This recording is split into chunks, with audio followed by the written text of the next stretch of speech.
Gwen, when we're in a bad mood, we can sometimes have the tendency to take it out on others. How do we get past this? Well, it's a very good question. The first thing is to realize that our bad mood is something that's within us, and it usually comes from negative thoughts and can produce a kind of toxic energy. When we go and take it out on somebody else, that's like if you know you have a communicable disease and you go sneeze in somebody's face.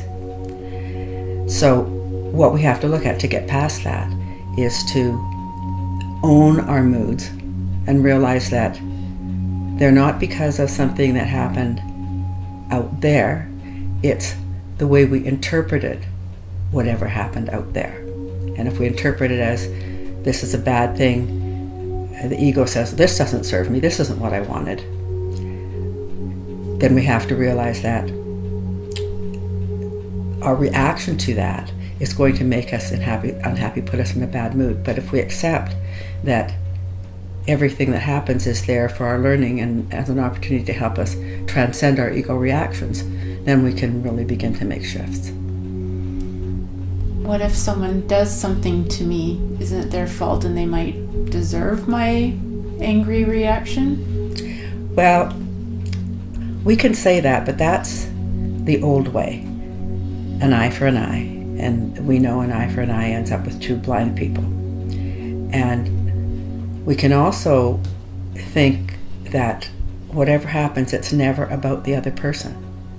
It's about me. It's about how I respond to that. And we have examples in history of people who suffered, but even though they were treated badly or wrongly, but they didn't take it out on others. And of course, Jesus is an example, an enlightened being who was crucified, and he didn't spit on them while he was hanging on the cross. He said, "Forgive them, Lord, they don't know what they do."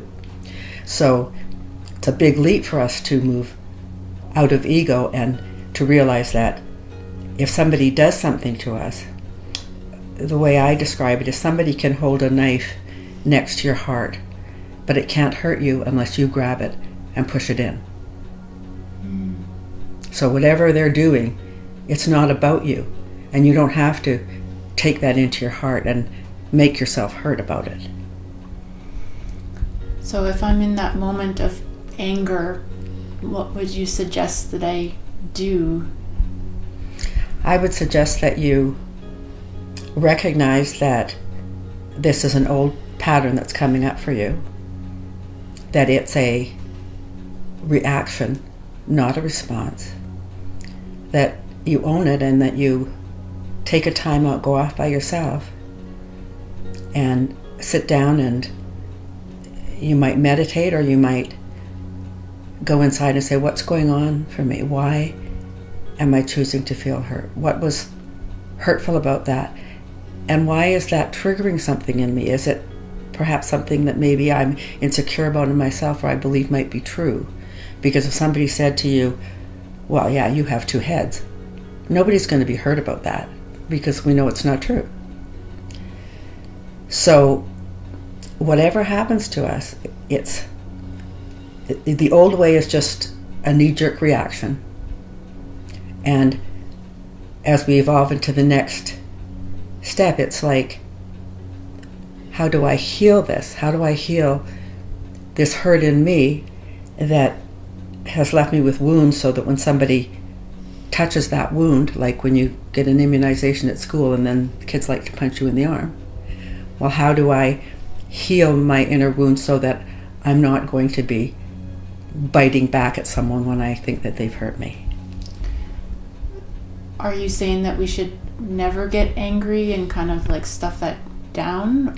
We don't need to be angry. No, anger is a very toxic reaction. Does that mean that we should be a doormat and take whatever is happening? No, it doesn't mean that at all.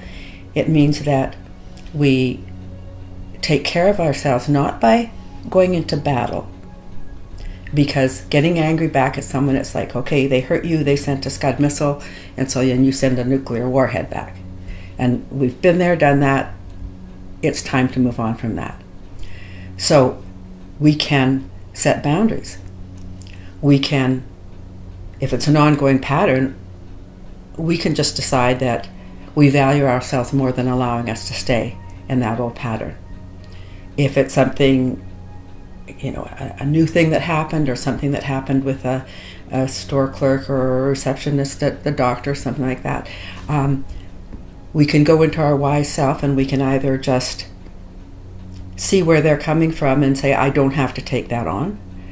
But if you really have been violated, in a very calm way, like Barack Obama says, we can disagree without being disagreeable. We can say, hey, that's not going to happen. That doesn't work for me. So it's about really becoming empowered, not embattled.